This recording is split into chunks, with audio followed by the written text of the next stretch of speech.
Welcome back to the Wildlands Garden, where I'm squinting with the sun in my eyes and I'm in the food forest. And those of you that have watched our channel for some time will remember that around this time last year, in fact probably a few weeks later, we planted out the banana circle.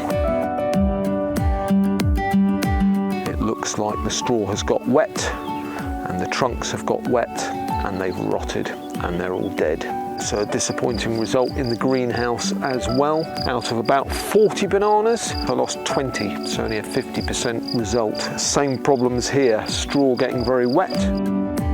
So let's have a look at a bit of footage and remind you what a banana circle is. Let me take you back to the beginning of the year when we created the banana circle. So the basic premise of a banana circle is you dig a hole, concave bowl-shaped hole in the middle, which is round and about 1 metre wide, up to 2 metres would be the maximum sort of size. And then the earth that you take out from the hole, you put around the outside, making a kind of giant donut. And then the hole that you've created is then about 3 feet deep from the bottom of the hole to the top of the berms at the side or the ridges. And then you fill this hole, which is also like this shape, you fill it as if you were making a compost heap. So you would put logs and so on at the bottom, and then smaller twigs and straw and rotting material and garden waste and kitchen waste, exactly as if you were creating a compost heap. And then that starts rotting down and creates nutrients in the circle. And then on the berm around the outside, the big circle that's mounted up, you plant your bananas, hence it being called a banana circle. Look at this lovely stuff.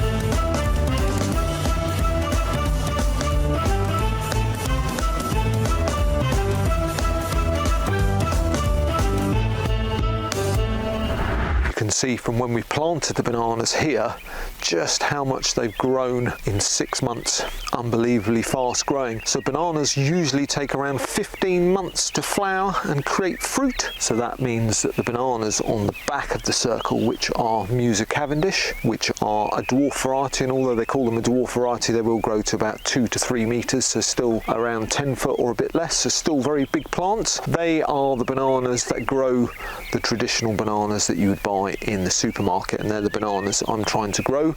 These giant red Musas will also fruit with smaller red bananas which are also edible. So my goal is to get the Musa Cavendish at the back of the circle to provide me bananas from June of next year, which will be around the 15-month period from when I planted them, and then they take 2 or 3 months to ripen. So I have a feeling that the banana circle has not done well over the winter. And you can see the rather attractive structure behind me, just fleece on the outside, and then inside we've packed it with straw and old compost bags to try and keep the straw dry. And the Musa Ensante, or the giant red banana, which you can see on my left and right, you can see they've already burst out of their topping. Now the red banana, the Ensante, is supposed to basically be completely intolerable of cold weather, so you can see that they've survived extremely well. And the ones that are the most important to me, of which I had 3, and they're at the back of the circle, they were Musa Cavendish, or dwarf Cavendish, which grow 2 to 3 meters. And the exciting thing about the Cavendish is it's the traditional banana that grows the bananas that you would eat from the supermarket. And my objective was to keep them alive long enough by surviving through the winter into a second summer, so that they would hopefully fruit towards the middle and end of this summer coming. However, it looks like the straw has got wet and the trunks have got wet and they've rotted and they're all dead. So not good news on the Wildlands Garden. So let's go and have a proper look and see if we do actually have any signs of life in the bananas, and then I'm going to clear all this away and get them out for the coming summer. So we're inside the banana circle now. So there's 1 dwarf Cavendish here, 1 here, and the 3rd one inside there. And then you can see the giant red, which is about 3 meters tall. We've got carnas coming back, already about 1 meter tall. Now over this side too, we've got another giant red Museron Sante, towering at about 3 meters, maybe 2.5 on that side. And you can see she's burst through her bag, but still has all her straw. So interesting, this straw is really dry all the way down, which is why she's fine. And then on the dwarf Cavendish, it's absolutely sopping wet. And you can see the hole where the Cavendish was, and it's completely rotted. I don't think there's anything left in there, so I'm going to get my gloves on, and I'm going to take all this out.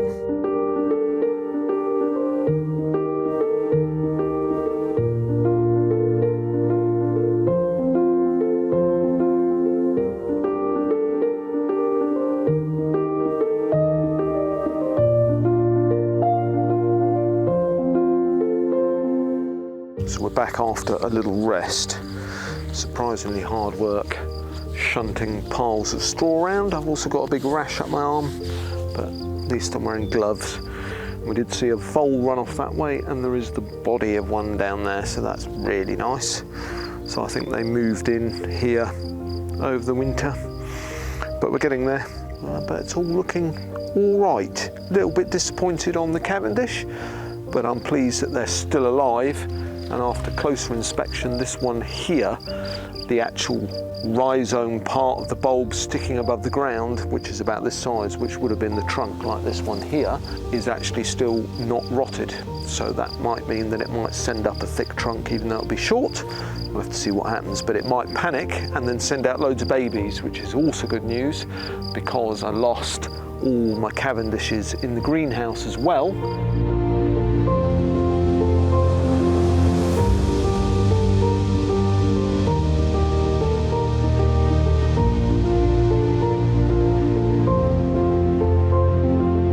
So that's the bananas woken up from their winter sleep. They all look a bit sad. So some of them have rotted, mainly the dwarf Cavendish and Musa Cavendish, which are prone to rotting when they get wet. So next year I need to come up with an alternative method. You can see how hot it is in here by the sweat on my face. Absolutely roasting in here today. But the good news is that many, if not most of them, are okay. So we've got lots looking very sad like this one. So we've got 3 here that I think probably have rotted.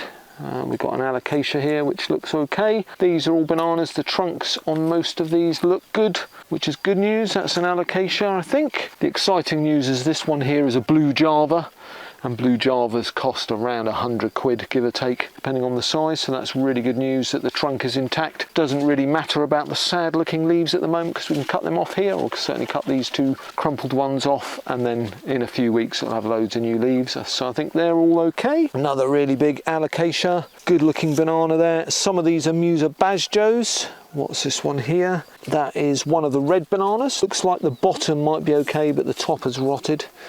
That I think is the same, but it feels okay. That one's okay. That one's obviously okay. There's one at the back here which I think is okay. It has no leaves and it has rotted a bit, but the middle bulb feels good. That one has gone. I think most of these are gone, but some of them might well come back. So I think we've probably got, what have we got? 2, 4, 6, 8, 10, 12, 14, 16, 18, 20, 21, 22. So we've got about 60 to 70% success rate. Also, although some of these where there is no leaves left may still shoot up from the bulb. So I'm relatively happy, a little bit disappointed, but it's mainly the Cavendish that we've lost, which was kind of anticipated. So next year what I'm going to have to do is, if you imagine this was a Cavendish, what I'm going to do next year is I'm going to put 3 or 4 long canes up to here, wrap fleece around it so that the trunk stays dry, and then we'll put straw around the outside of that. So there you go. So a disappointing result in the greenhouse as well. Out of about 40 bananas and tropical plants, of which the majority were bananas, I lost 20, so only a 50% result. Same problems here, straw getting very wet. The previous year, which was very tedious, I wrapped each banana individually in a pot and had sticks wrapped it round and then stacked them separately, and that worked much better. So we're going to have to try a different system, because the fact that the red bananas have survived means that the Cavendish would have survived the cold, and what's got rid of them and killed them off is the wet from the straw, which is supposed to protect them from the cold and has actually made them rot. So we need to relook at that.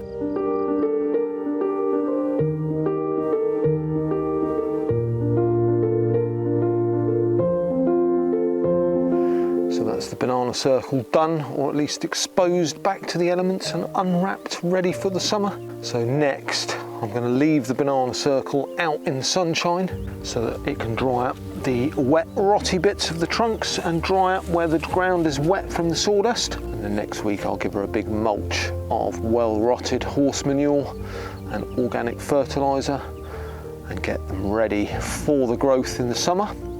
And then we'll have to cross our fingers that the 3 Cavendish come back. I doubt very much they'll fruit as they've lost their trunks, so that's a bit disappointing, but we live and learn. So subscribe to follow our journey on the wildlands and stay in touch and see what happens with the banana circle through the summer, whether the Cavendish come back, how many babies we can get from them, and how we wrap them in the winter to see if we can avoid what's happened this year and have more success next year.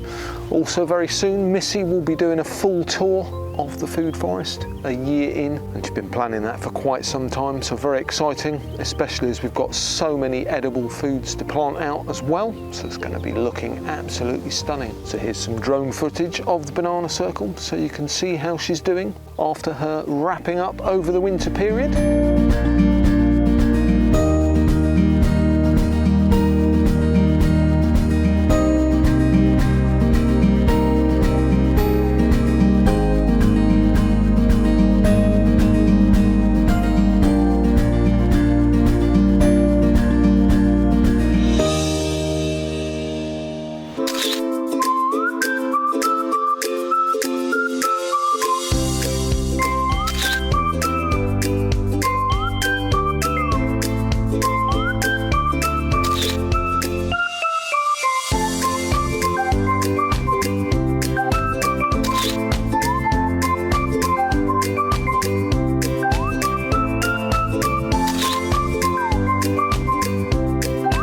As always, thanks very much for watching us on the Wildlands. Don't forget to give us a like and drop us a comment. Let us know what you think of the banana circle, and or are you growing bananas? And if you are, how do you overwinter them? Do you wrap them? Do you take them inside? Do you dig them up? Do you keep them in pots? Oh, so many questions about bananas. One of my favourite plants. Also, before I go, we've got giant taros sown in between the carnas and the bananas. We already know the carna Durbans have come back and the green carnas have come back here, but not sure about the giant taros. So again, stay tuned, subscribe so you can see what's happened there and how and if we can keep edible tropicals going through harsh winters of -5 centigrade, even colder some years. So once again, thanks for watching, and I'll see you very soon from the Wildlands Garden. Ciao.